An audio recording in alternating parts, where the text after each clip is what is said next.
Bismillahirrahmanirrahim. Assalamualaikum warahmatullahi wabarakatuh. A'udzubillah, bismillah, alhamdulillah, wassalatu wassalamu ala rasulillah wa ala alihi wa sahbihi wa man walah. Allahumma anfa'na bima 'allamtana wa 'allimna ma yanfa'una wa zidna 'ilma. Allahumma faqihna fid din wa 'allimna ta'wil. Allahumma inna nas'aluka 'ilman nafi'an wa na'udzubika min 'ilmin la yanfa'. Rabbi shrah li sadri wa yassir li amri wahlul 'uqdatam min lisani yafqahu qawli. Allahumma inna nas'aluka hikmataka wa ansur 'alaina rahmatak ya dzal jalali wal ikram. Alhamdulillah para pemirsa yang dimuliakan Allah SWT, baik yang di Google Meet maupun yang di channel yang lain ya. Alhamdulillah kita telah memasuki bulan Ramadan dan intinya Nabi SAW sangat gembira ketika memasuki bulan Ramadan dan kemudian memberikan kabar gembira dan mengatakan kepada para sahabat, "Atakum Ramadan syahrun mubarak." Telah datang kepada kalian bulan Ramadan, syahrun mubarak, bulan yang dipenuh keberkahan, keberkahan dalam segala aspek. Dan juga Ramadan ini banyak sekali menjanjikan banyak hal ya. Seperti dalam hadis Nabi SAW, idza dakhala Ramadan futihat abwabul jannah wa ghulqat abwabu jahannam. Ketika masuk bulan Ramadan, maka dibukakan pintu surga dan juga ditutup pintu neraka jahanam. Dan di hadis yang lain, riwayat yang lain, futihat abwabus sama, dibukakan pintu langit.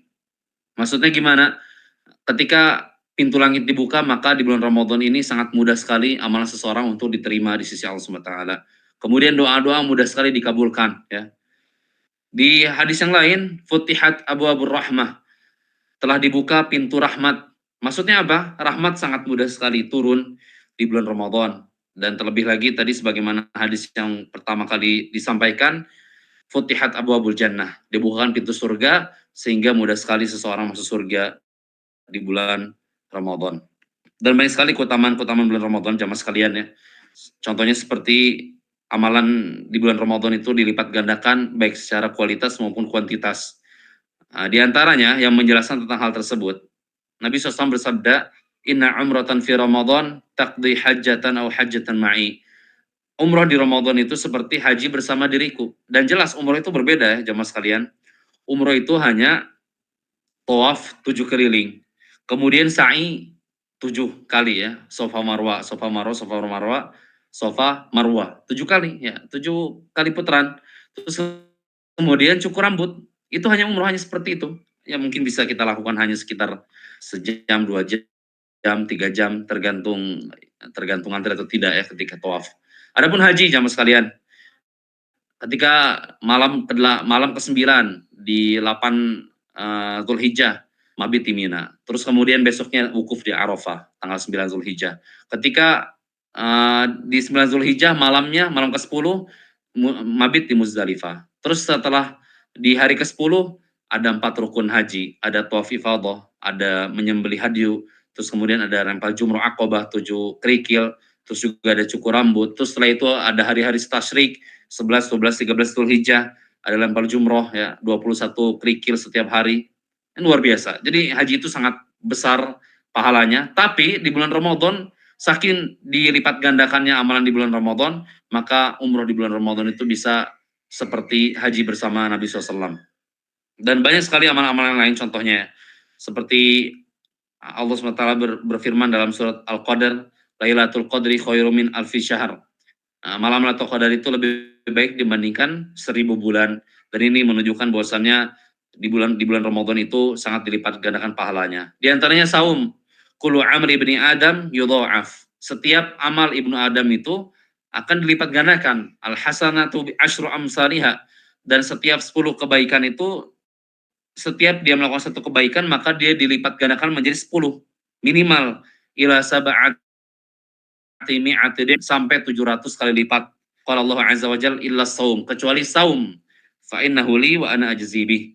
Adapun saum maka itu hanya untuk Allah SWT dan aku yang akan mengganjarnya. Maksudnya gimana? Pahala saum itu lebih besar dibandingkan 700 kali lipat. Dan jelas jamaah sekalian ya, saum ini dia bisa melakukan, atau saum ini dia masuk kategori melaksanakan 3 bentuk kesabaran secara sekaligus. Karena kesabaran itu ada 3 bentuk. Yang pertama, sabar dalam menjalankan ketaatan, yang kedua, sabar dalam menjauhi maksiat, Yang ketiga, sabar dalam menghadapi kesulitan. Dan ini saum ini ada semuanya di sini ya.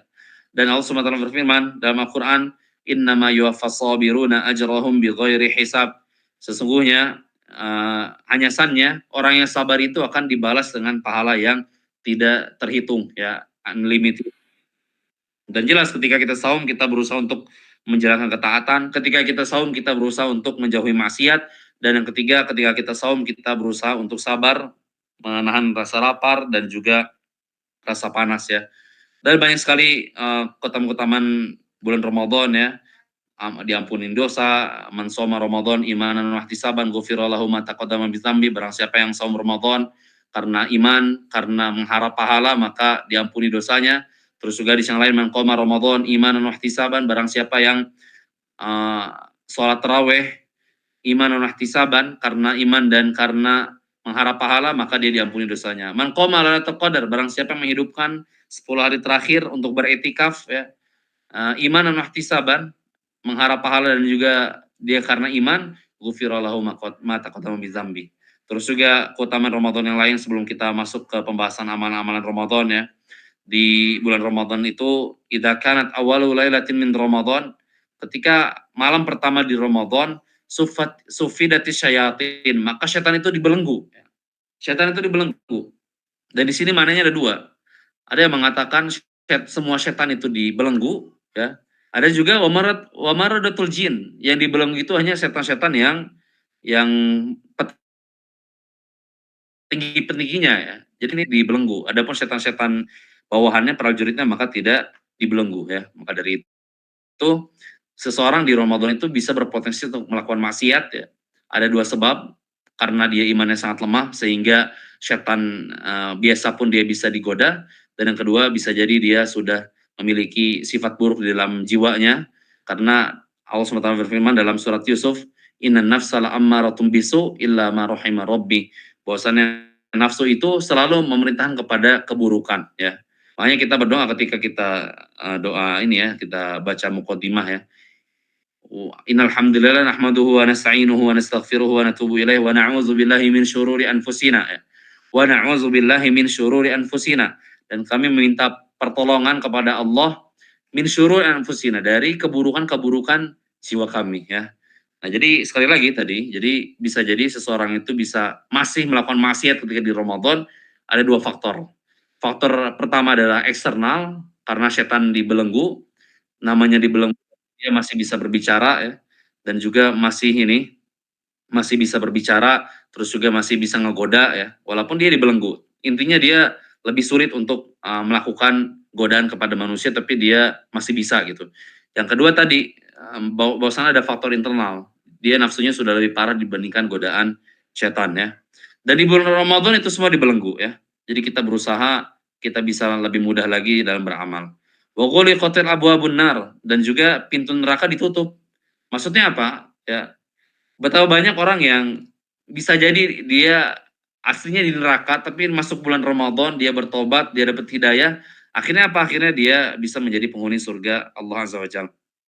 Walam yuftah minha bab, dan tidak satupun pintu neraka dibuka di bulan Ramadan. Wa futihat abwabul jannah, dan dibukakan pintu-pintu surga. Falam yughlaq minha bab, maka tidak ada satupun pintu surga yang ditutup di bulan Ramadan. Dan yang ini menariknya jamaah sekalian ya. Menariknya di pembahasan ini, wanada munadin, dan ada penyeru di bulan Ramadan itu, ya baghil khair akbil, wahai pencari kebaikan segeralah berbuat baik, wa ya baghiyas syarr aksir, wahai wahai yang melakukan keburukan maka berhentilah ya. Dan ini di Ramadan ini ada ya. Walaupun kita tidak mendengar hal itu, tapi kita merasakan.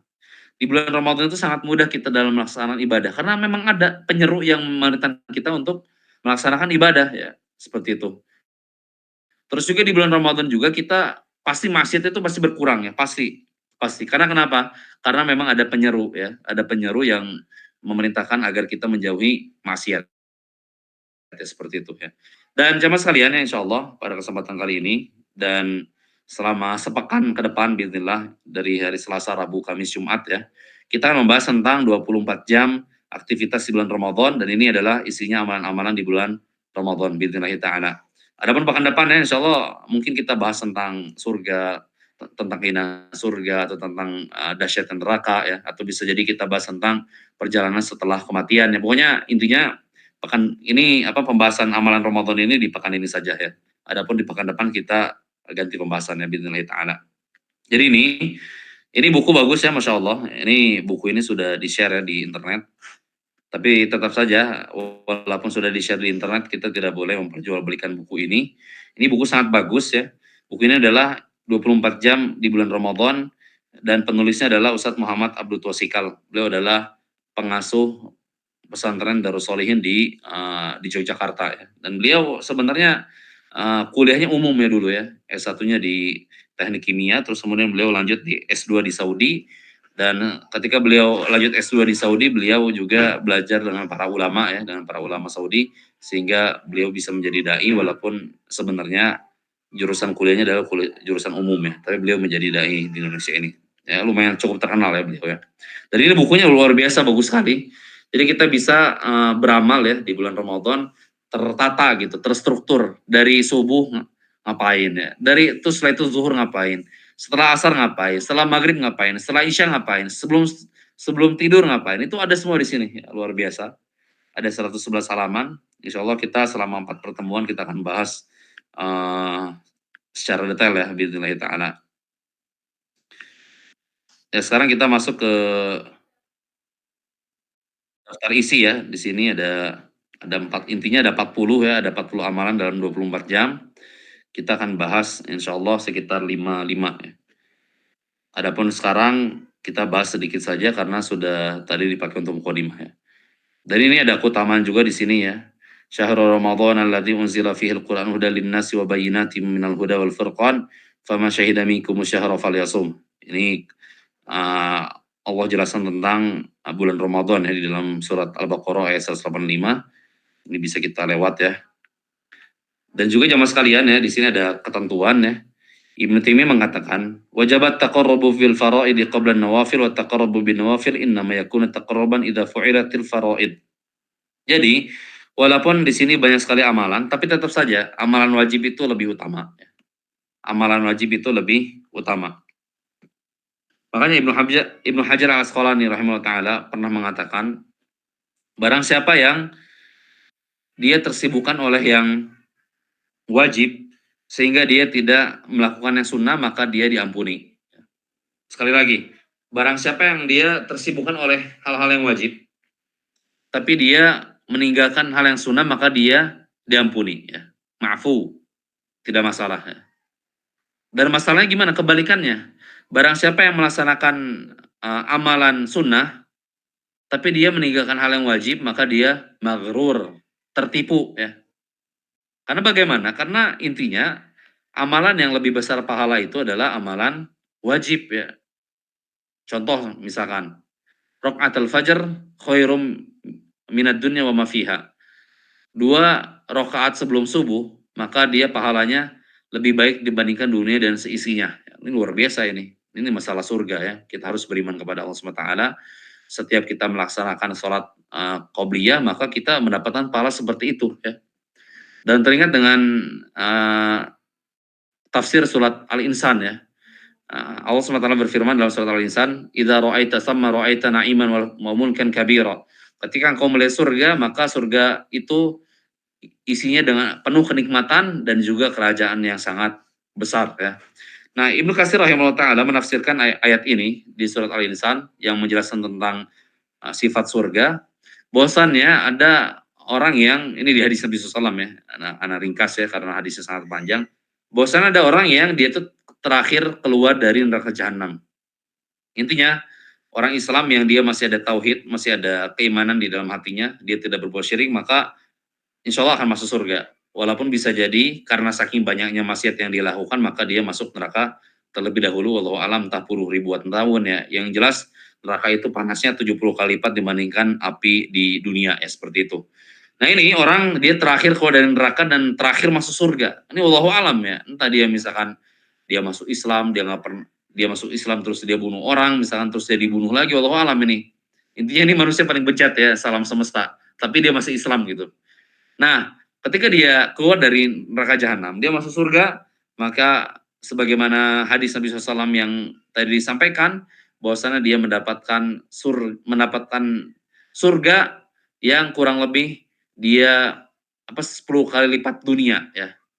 Jadi orang paling terakhir keluar dari neraka, terakhir masuk surga, dia mendapatkan kenikmatan surga 10, mendapatkan surga yang surga tersebut sifatnya seperti 10 kali lipat bumi ya. Jadi dia menjadi raja di bumi yang 10 kali lipatnya. Luar biasa kan ini kan? Ya apalagi orang yang ya apalagi Rasulullah SAW, apalagi para nabi, apalagi Abu Bakar As-Siddiq, para sahabat ya. Nah ini luar biasa ini. Nah makanya gini, kalau misalnya kita sholat qobliyah subuh ya, maka kita yakini hari ini insya Allah Anda dapat dunia dan seisinya. Besok berarti Anda dapat dua dunia dan seisinya. Di hari ketiga berarti Anda dapat pahala 3 dunia dan seterusnya, seterusnya. Dan itu kita yakini ya. Makanya namanya iman itu percaya. Kenapa Allah tidak berikan langsung di dunia? Kalau seperti itu ya gak ada keimanan, ya gak ada keimanan. Buat apa kalau kayak gitu kan? Pasti semua orang juga akan beriman kalau seperti itu ya. Kalau misalkan tidak Allah ganjarkan nanti gitu ya. Jadi nggak langsung gitu seperti itu ya. Nah ternyata amalan yang sebesar ini gak ada apa-apanya dibandingkan amalan sholat subuh ya. Sholat subuh pahalanya jauh lebih besar dibandingkan sholat qobliyah subuh. Nah ini luar biasa ya. Jadi intinya jamaah sekalian ya, para pemirsa yang dimuliakan Allah SWT, utamakanlah amalan wajib karena amalan wajib itu lebih lebih inti, lebih utama dibandingkan amalan-amalan sunnah ya. Dan ini banyak sekali keutamaan ya di tentang Ramadan. Tadi sudah kita sampaikan dan intinya kita mulai masuk ke 40 amalan dalam 24 jam di bulan Ramadan ya. Ya insya Allah kita sedikit ya, kita bahas tentang aktivitas pada waktu sahur. Nah ini ngapain aja nih sahur nih ya? Ngapain aja nih ya?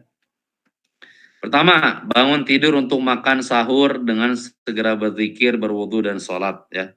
Dengan melakukan seperti ini akan lepas 3 ikatan setan ketika tidur ya.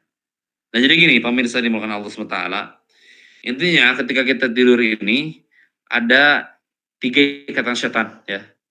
Kita baca hadisnya ya. Aqidah syaitan ala qafiyati ra'si ahadikum idha huwa nama salasa uqdin. Setan membuat 3 ikatan di tengkuk ya, di leher bagian belakang salah seorang dari kalian ketika tidur ya. Yadribu kullu uqdatin 'alaika lailun tawilun farqud. Di setiap ikatan setan akan mengatakan ya, di setiap ikatan setan akan mengatakan malam masih panjang, tenang tidur aja udah ya. Adzan subuh tenang, malam masih panjang. Adzan subuh tenang, masih ada iqomah. Pas iqomah sudah dikumandangkan, tenang. Subuh masih panjang ya. Sunrise masih lama, kayak gitu ya. Ini luar biasa ini setan ya. Terus fa in istaqtaiqadha fa dzakarallaha in hallat 'uqdatun. Ketika dia bangun, terus dia berzikir kepada Allah, maka 1 ikatan lepas ya. Berarti sisa 2 ikatan lagi. Dan zikir bangun tidur apa? Alhamdulillahilladzi ahyana ba'dama amatana wa ilaihin nusyur ya. Jadi barang siapa yang bangun tidur terus dia baca doa tersebut, maka 1 ikatan setan dia terlepas ya. Terus setelah itu apa lagi? Fa in tawaddaa in hallat 'uqdatun. Ketika dia berwudu maka ikatan yang kedua lepas lagi. Fa in shalla in hallat 'uqdatun. Ketika dia salat maka dia lepas 3 ikatan tersebut. Nah, para pemirsa yang dimuliakan Allah SWT ya. Jadi biasanya kita ini wudu ya oke ya. Selama kita sholat pasti kita wudu, kita juga sholat. Nah biasanya yang sering kita lupa ini baca doa setelah bangun tidur. Nah, siapa yang tidak baca doa setelah bangun tidur atau dia tidak berzikir, ini ikatan baru 2 yang lepas, ya. Satunya belum. Makanya pada subuh ngantuk. Apa kata Nabi SAW? Fa'asbaha nasyitan thayyiban nafas. Barang siapa yang ikatannya tiga-tiganya lepas, maka di pagi hari dia akan bersemangat dan bergembira ya. Tapi apa? Kebalikannya wa illa asbaha khabisan nafas kaslan. Jika tidak melakukan seperti ini, dia tidak akan ceria dan menjadi malas ya. Jadi intinya, kalau misalkan ada satu ikatan saja belum dilepas ya, maka bisa jadi dia pada subuh dia ngantuk, dia tidur lagi, dan dia tidak semangat ya, dan dia menjadi orang yang sangat malas ya seperti itu. Nah jadi bisa jadi ketika kita pada subuh bawaannya mager, bawaannya malas, bawaannya pengen tidur lagi, bisa jadi kita setelah bangun tidur kita belum baca zikir setelah bangun tidur ya. Alhamdulillahilladzi ahyana ba'dama amatana wa ilaihin nusyur. Nah, apalagi di bulan Ramadan, jangan sampai bulan Ramadan ini kita sia-siakan. Maka dari itu, ya kita segera ketika kita bangun tidur langsung kita beranjak ya, langsung ingat kita zikir, baca alhamdulillahilladzi ahyana ba'dama amatana wa ilaihin nusyur. Kemudian kita ke toilet, kita berwudu ya. Terus setelah itu kita sholat 2 rakaat, sholat tahajud ya. Insya Allah akan dibahas di poin berikutnya ya. 2. Melakukan sholat tahajud walaupun hanya 2 atau 4 rakaat. Lalu menutup dengan sholat witir jika belum melakukan sholat witir ketika sholat tarawih.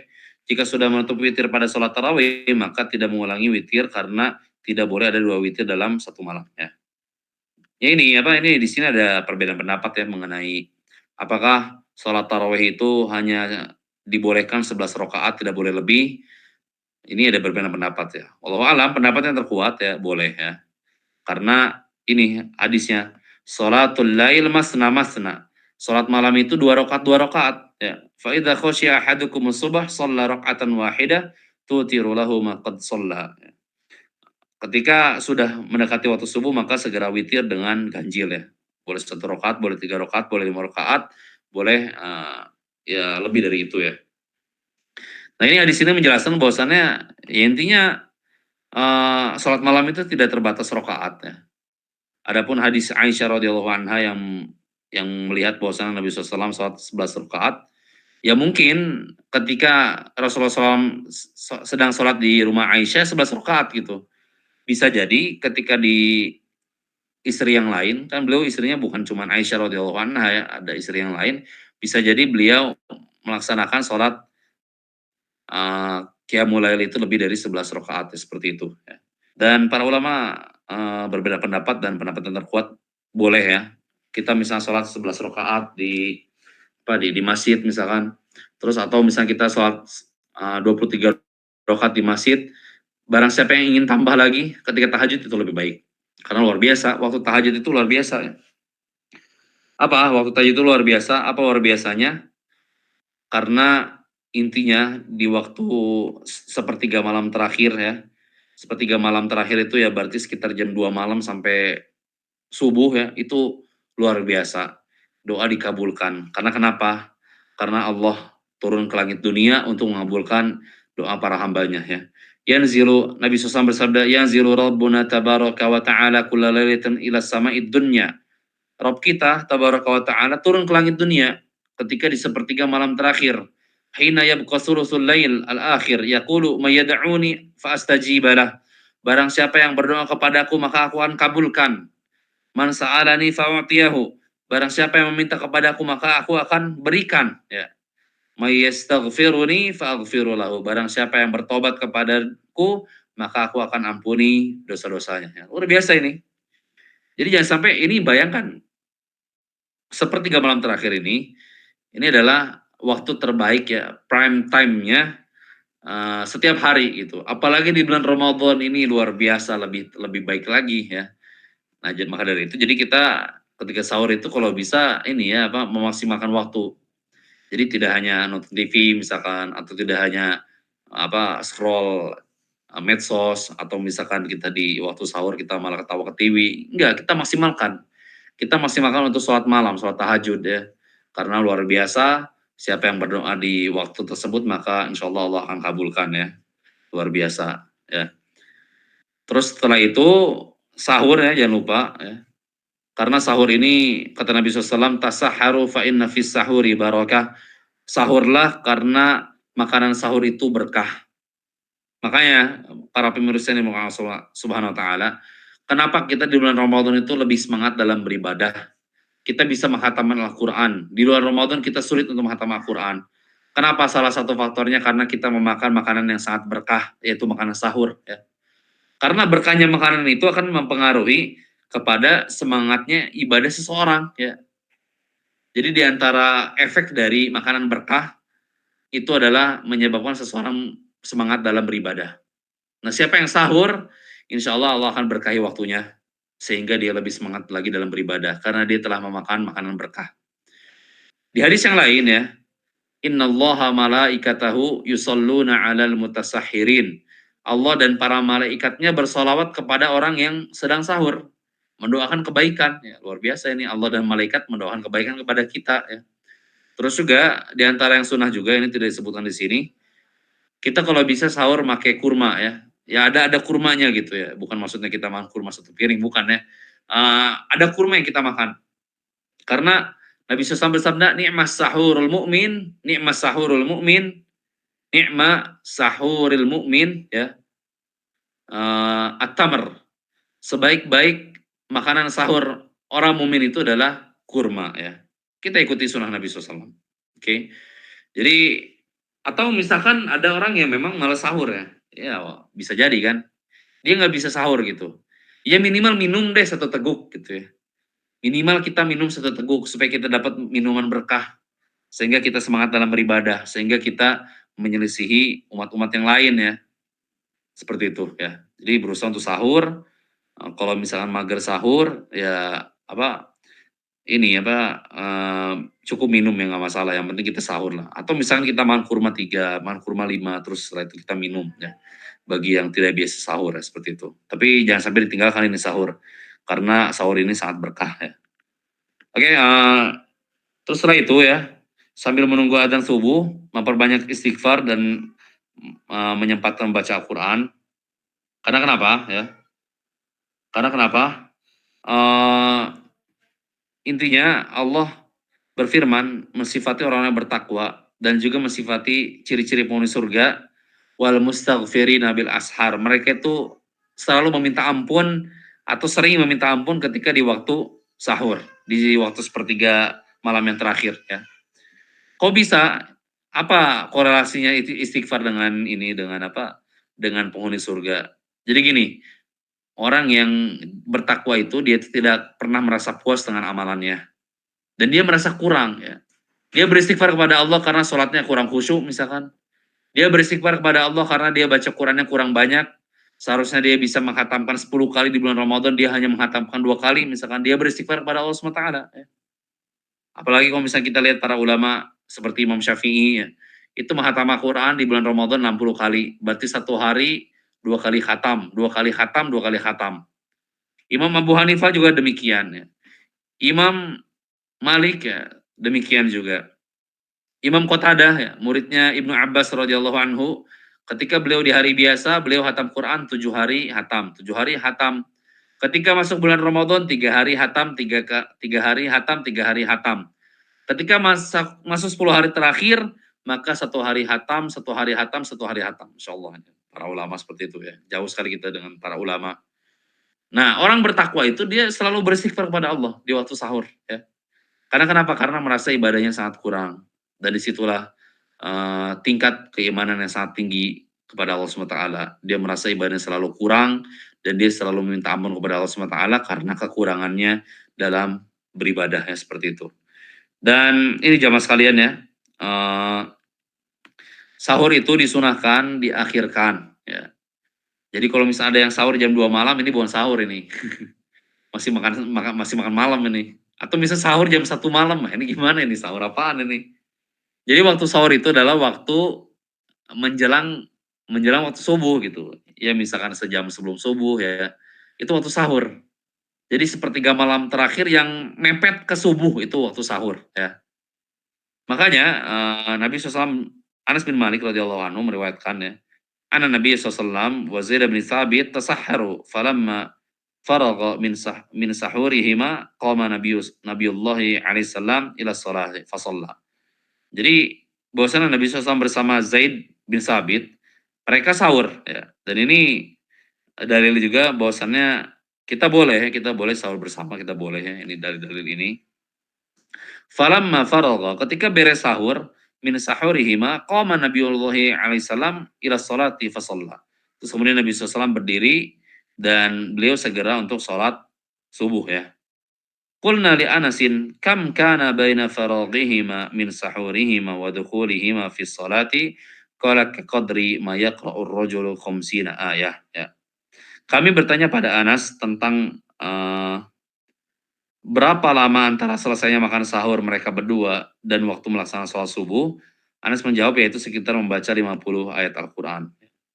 Ini 50 ayat Quran. Jadi gini, kenapa hadis itu sering menyebutkan tentang amalan-amalan ya?